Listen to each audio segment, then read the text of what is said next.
So, hello and welcome to a new video. Last time you saw me, upping the boost, and the video before that I told you that we had to solve some grip problems or some traction issues, which we kind of did by just going onto a highway, and yeah, grip was much better there. But we did something for grip, or at least it's supposed to be for grip, that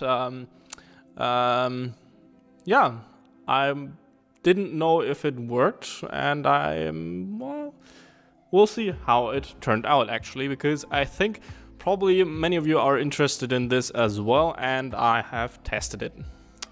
And this thing is a LSD conversion set, or rather like as you would know it, a phantom grip. They are very, or rather similar in construction.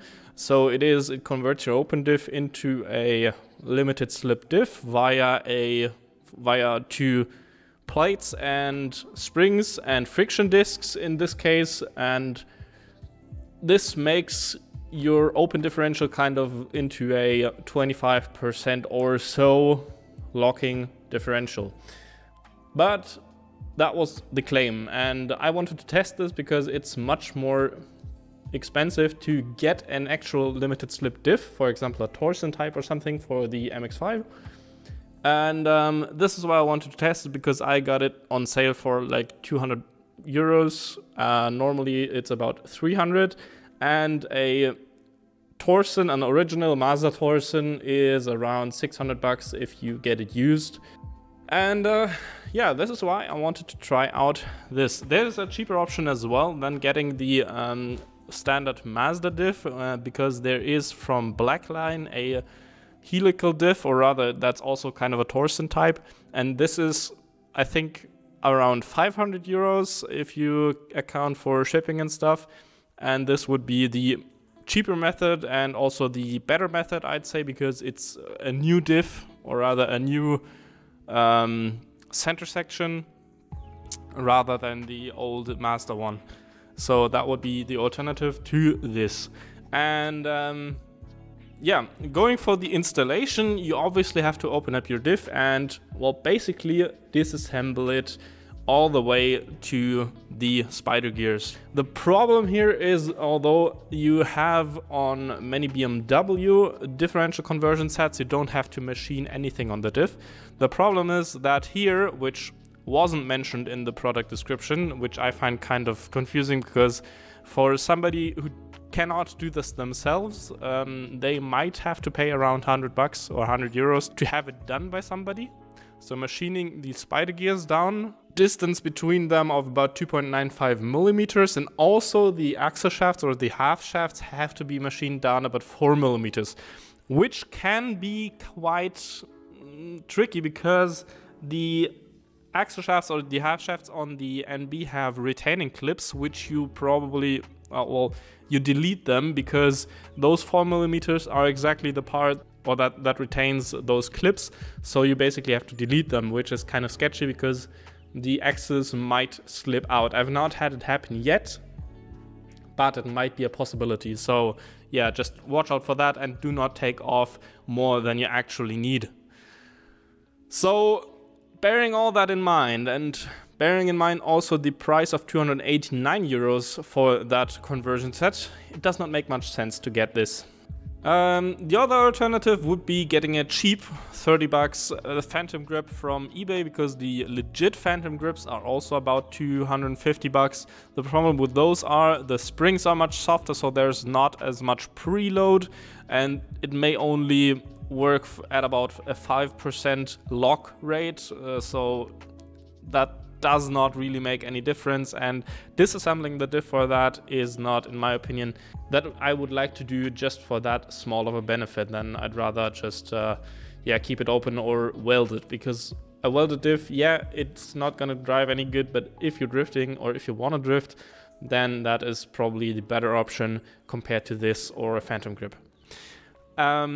Getting to the testing, the main goal I wanted to achieve is to lock up both tires while doing a burnout and while heating up the tires, which I wanted to do because of acceleration, and getting more heat, more grip onto the tires, which this differential, I gotta say, achieved.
Which is good. But the problem is we tested that with 2 different levels of grip on each of the corners, because we used some Chinese Linglong 9-year-old tires on one side with a 165 section, and on the other side they were like Hankook that were like 6 years old. So there should be much more grip on the other side. So we kind of could test that theory. And yeah, it worked. When driving or trying to do burnouts, almost every time basically both wheels were able to lock up, which with the open differential most of the time was not possible at all. If you were lucky, if the ground was perfect and if you had actually the same set of tires, you could sometimes lock up both of the rear wheels, but it was not the case 100% of the time. In this case, it mostly works.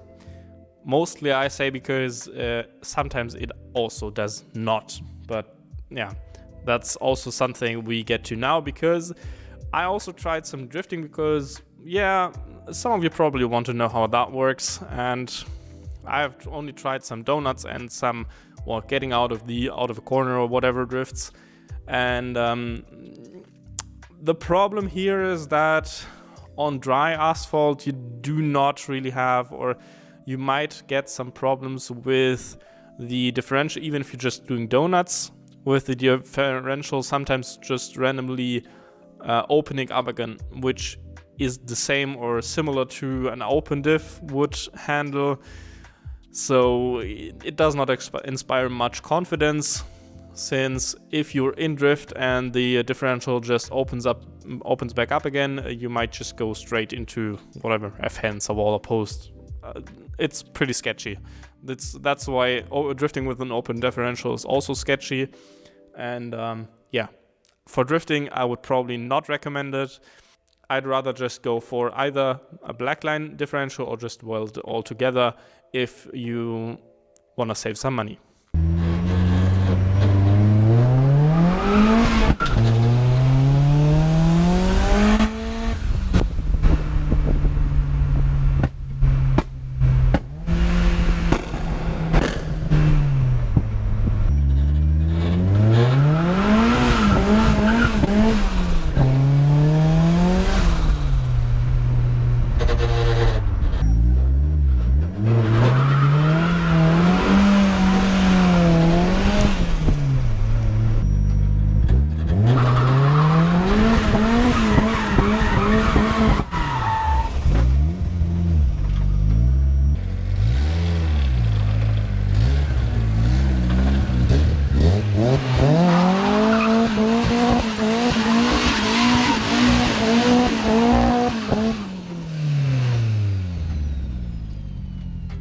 This is the case for doing donuts as well as coming out of a corner in the dry.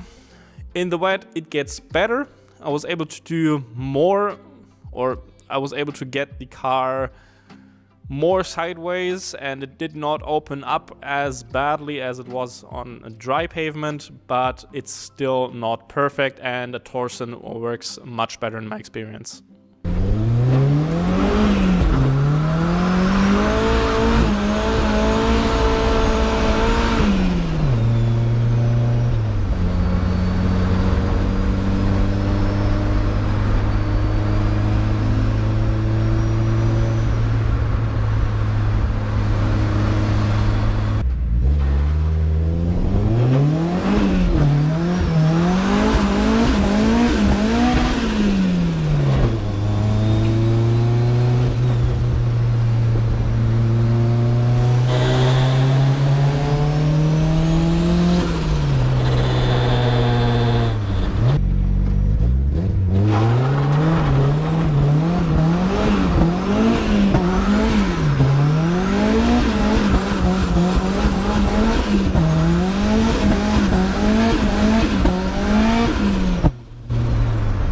So that's basically everything you need to know as far as noise goes. It's pretty tame. I haven't really heard anything while driving. Don't be worried if you have the car jacked up and try to turn the wheels and want to lock one. The noise can get quite weird because of the angle that is the ramp angle, where both of the plates are locking and turning up on each other, and that can create some noise. But don't worry, that's normal. If you drive like normal, those noises will probably go away most of the time. There's also some noise in the torsion differential if you're driving, so that's something to be expected. Anyway, as I said, yeah, would I really recommend it? My final words? Nah, not really. Because for the price, you spend 100 euros more, you can get a torsion diff, or even weld the diff if you're not that fussed about daily driving, or if you just want to drift. And yeah, that's basically my 2 cents on that. I hope that helped you somewhat, because I think most or a lot of people are interested in this kind of stuff, or in this kind of diff conversion, because it seems cheap at first, but if you bear in mind some other parts that you have to consider, on other cards like an E36, E46 or whatever, because you don't have to machine down any parts in the differential, it is, or it might be better in for price wise, but I cannot promise you that it will behave better. Maybe that's just something that's with this differential especially, because it's different than other differentials or whatever, but I'm just speaking from my experience. Anyway, have a nice day and goodbye.